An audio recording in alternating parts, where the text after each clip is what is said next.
Semaine après l'assaut du Capitole, la Chambre des représentants a donc voté hier l'acte d'accusation contre le président américain. Il est donc accusé d'incitation à l'insurrection. Le procès va avoir lieu au Sénat. Mais voilà, Donald Trump pourra bien finir son mandat, puisque tout simplement les sénateurs ne siégeront pas au Sénat avant le 19 janvier, soit la veille de l'investiture de Joe Biden. Les démocrates ont-ils eu raison de poursuivre Donald Trump? Est-ce bien utile ce procès en destitution? Vous votez sur le compte Twitter de Sud Radio, vous dites non à plus de 60%, le 0826 300 300. Tiens, on va vous écouter dans quelques instants. Mais pour le moment, j'aimerais entendre les vraies voix. Tiens, Céline Pina, est-ce que c'est vraiment utile ce procès en destitution? A priori, ça paraît... C'est pour le symbole?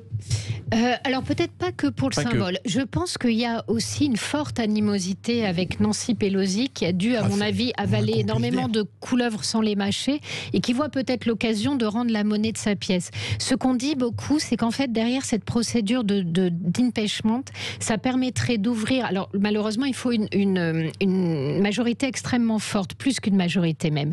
Mais ça permettrait d'interdire à Donald Trump de se présenter en 2024 s'il était condamné. Pour le coup, là, il faudrait une majorité simple au Sénat. Donc, on peut penser que ce n'est que la première salve de quelque chose en deux coups. Ce qu'on sait, c'est que, en revanche, Joe Biden n'est pas très favorable parce qu'il se dit, le résultat, c'est que j'ai battu Donald Trump et qu'au lieu de parler de ce que je vais faire, on va ouvrir la séquence de mon arrivée au pouvoir sur un procès de Donald Trump qui fait que je serai encore empêtré là-dedans. Et surtout, quelque chose les inquiète énormément, c'est qu'aujourd'hui, a priori, 45% des électeurs républicains ne désavouent pas Donald Trump, alors que normalement, les atteintes portées à la démocratie en Amérique, ça fait réagir énormément de personnes. Donc tout le monde et finalement, les observateurs sont pas si à l'aise par rapport à cette histoire. Alors, Philippe Bilger. Pardon, mon cher Philippe, de ressasser un peu ce que j'ai déjà pu dire à plusieurs reprises. Mais c'est tellement bien dit, c'est un bonheur de le réécouter. Mais sérieusement, maintenant que je sais comment je dois parler avec le micro... Oui, on a eu un brief tout à l'heure, il faut bien parler près du micro, il faut l'embrasser le micro, voilà. Quoi qu'on pense de la politique de Donald Trump, de sa personnalité, de son comportement, il a été tragiquement plus qu'un mauvais perdant, je n'en disconviens pas. Il y a quelque chose d'absurde dans cette seconde procédure d'impeachment, d'abord parce que, comme vous le dites, et je vous rejoins, il est peu probable qu'elle réussisse, puisqu'il aurait fallu en toute extrémité les deux sénateurs qui ont été élus en Géorgie et qui sont démocrates. Et je trouve, au fond, la haineuse Pelosi vaut largement le haineux Trump. Mais au-delà de cela... il y a quelque chose qui projette une lumière assez sordide sur la nature humaine. Voilà des gens, alors que Trump est quasiment une ambulance tonitruante et encore malfaisante, il crache. Tout le monde va cracher sur lui. C'est minable. Oui. Quelle étrange condition humaine que celle qui s'attaque aux plus faibles. J'espère que jamais ici il n'y aura des chroniqueurs trop faibles pour qu'on ait envie de les mettre en pièces. Ça n'arrivera pas. Non, ça n'arrivera pas. Alors, je pense néanmoins qu'il ne subit que ce qu'il fait subir aux autres. C'est-à-dire que c'est un homme qui n'a pas non plus énormément de grandeur et de magnanimité. Qui a commencé, Céline? On peut dire, pardon de vous avoir coupé, on peut dire, évidemment, lui-même n'a pas distillé durant son mandat une tranquillité, une sérénité. Mais est-ce qu'on a connu un président qui, aussi systématiquement, politiquement et médiatiquement, ait été l'objet d'un opprobre, même quand il avait fait quelque chose de bien. Alors il y a vraiment une interaction délétère. C'est vrai qu'on peut être plus nuancé sur l'appréciation de sa politique. Néanmoins, pour moi, il y a quelque chose qui est indépassable, qui est le respect de la démocratie. Et il y a quelque chose de très fort en démocratie, c'est-à-dire que l'alternance se fait en douceur, on accepte de perdre. Rappelons quand même que les questions de pouvoir ont longtemps été des questions extrêmement sanglantes, parce que justement, pour transmettre le pouvoir, ça passait par la mort, ça passait par la prison, ça passait par le fait d'abattre l'adversaire. Ce progrès démocratique, malheureusement, il semblerait que Donald Trump ne le comprenne pas, parce qu'il a fait tout pour que l'assaut sur le Capitole se passe. Moi, je pouvais être nuancée sur l'appréciation de ce que faisait Donald Trump à partir du moment où il y a eu le Capitole. Pour moi, c'est terminé. Il y a de temps en temps, les gens franchissent la ligne rouge et après, c'est ce qu'il a fait. Tant pis pour lui. Mais Donald Trump, c'est le contraire du conseil que donnait le père de Camus. Un homme, ça s'empêche. C'est ça. Donald Trump, profondément, n'a jamais su s'empêcher. Lui, il n'y a pas de surmoi. Oui. Philippe David, donc ça va être compliqué parce que ce que les démocrates veulent, évidemment, c'est que Donald Trump ne se représente pas en 2024. Mais pour ça, il faut donc ajouter un article lors du vote. Il faut ajouter un second article et qu'il soit voté, non pas à la majorité, mais je crois aux 2/3. Oui. Donc c'est plus que la majorité. Ça risque d'être compliqué que d'empêcher Donald Trump de se présenter en 2024. Non mais déjà, Philippe David. Mais c'est un crime contre la démocratie de vouloir faire une loi d'exception pour empêcher quelqu'un de se présenter dans quelques années. Est-ce que vous vous rendez compte de ce qu'on dit?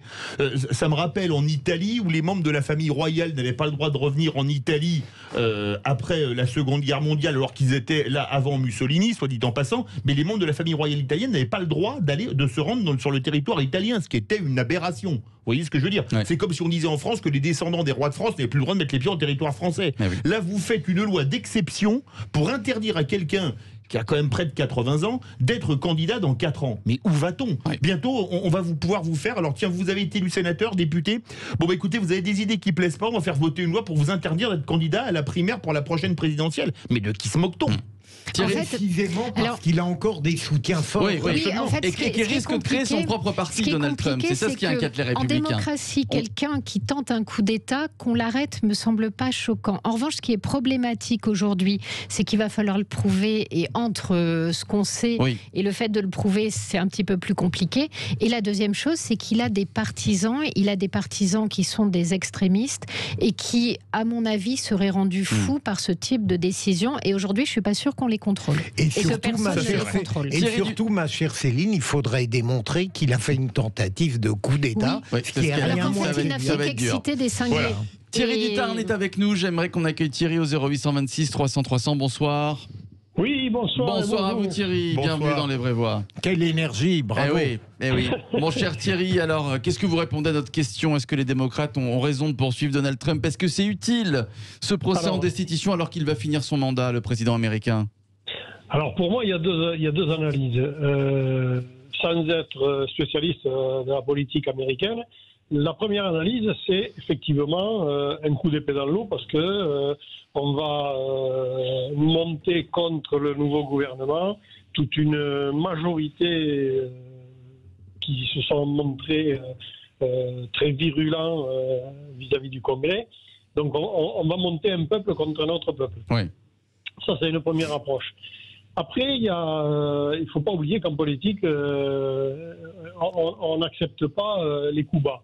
Et le fait que Donald Trump est appelé à monter sur le Parlement, c'est quand même petit, quoi. Moi, j'ai l'impression que le nouveau pouvoir américain veut donner une leçon de bonne conduite à Donald Trump. Et je pense que c'est pas...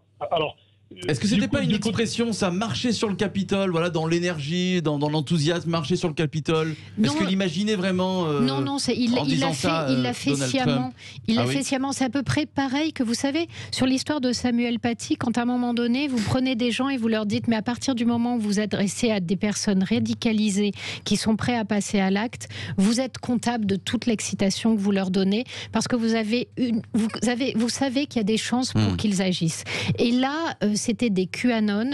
On sait à quel point ce sont des gens qui sont conspirationnistes, qui sont complotistes. On sait à quel point ils étaient à bout. Sauf que Donald Trump, Philippe Bilger, il écrit, il tweet et après il réfléchit. Bien sûr, trop tard. Et il fonctionne le tweet. Oui, mais ça, c'est pas une excuse. Non, d'accord. Et le tweet, j'en sais quelque chose, ça n'est pas le meilleur support, même si je l'apprécie, pour réfléchir et pour ne pas en prendre plein la tête. Parce que vous tweetez encore plus vite que Donald Trump. Non, je tweete de moins en moins que Donald Trump. Qu'est-ce que ça devait être avant? Non, mais je vous rejoins, Philippe, mais là où je ne serais pas aussi sévère que l'analyse de Céline qui prête à à Trump un dessin de tentative des coups d'État avec des obtus. Il y a une minorité qui a commis le pire. Et il va créer son propre parti pour finir, c'est évident, Donald Trump. Oui, parce qu'il aurait sinon un immense vivier qu'il laisserait en déshérence. C'est ça. Il a les moyens de le faire. Et en plus, n'oublions jamais que c'est un sanguin. C'est-à-dire qu'il se moque complètement de construire. Ce qu'il aime, c'est détruire. Et s'il crée son parti, il tue le parti républicain. Rien que ça, ça le fait jouir. De bien le connaître, les uns. Voyez, on l'a étudié pendant 4 ans. Il n'a jamais été vraiment accepté au parti républicain, faut quand même le dire. C'est pour ça que je le vois bien créer son parti. Mais est-ce que vous savez ce que je le vois créer dès son départ de la Maison Blanche ? Sa chaîne de télévision. Mieux que ça. Je sais pas. Sa télé-réalité. Mieux que ça. Un réseau social concurrent de Twitter pour se venger de Twitter. Il suffit de mettre quelques millions de dollars et à mon avis, à sa sortie de la Maison Blanche, il va vouloir flinguer Twitter. Au lieu de dire on a tweeté, on dira on a trumpé. On évoquait une possibilité pour lui d'être ambassadeur dans les pays du Golfe. Enfin, pas envoyé par Biden. C'est un beau jeu de mots parce qu'il adore le golf. Qui a d'ailleurs dit à juste titre, en sachant qu'il ne viendrait pas le 20 janvier, tant mieux. En plus, ce sera très simple pour les francophones. Quand on fera une erreur en communiquant sur ce réseau social, on pourra dire qu'on sera trompé. Voilà. Combien de fois je l'ai faite en 4 ans ? Vous êtes sûr ? Oui. Allez, on passe tout de suite à 17h41 sur